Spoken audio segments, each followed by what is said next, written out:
Praise the lord. ప్రభువైన యేసుక్రీస్తు నామములో మీకు శుభములు.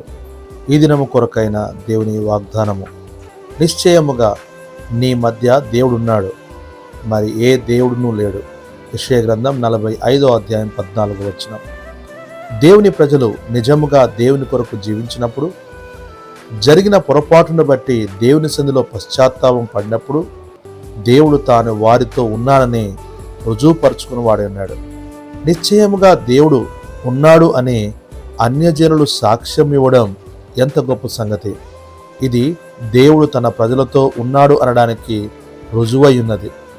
అబ్రహామును గూర్చి హేతు కుమారులు, నీవు మా మధ్య మహారాజువై ఉన్నావు అనిరి. యోసేపును గూర్చి ఐగుప్తీయుడైన పోతిఫరు, యెహోవా అతనికి తోడై ఉన్నాడు అని గుర్తించినట్లు దేవుడు చేశాడు. ఇశ్రాయేలు విషయంలో తాను యెహోవానై ఉన్నానని రుజువుపరుచుకునెను. వారి కొరకు కోరేషు అను ఒక అన్య రాజును దేవుడు వాడుకొని వారిని తిరిగి సమకూర్చెను.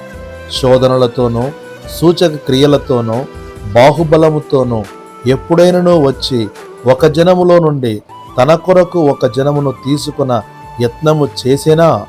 అవును, ఆయన తప్ప వేరొక దేవుడు లేడు అనే భూప్రపంచమంతా తెలుసుకున్నట్టి అద్భుతములు ఆయన తప్ప ఎవరు చేసిరి?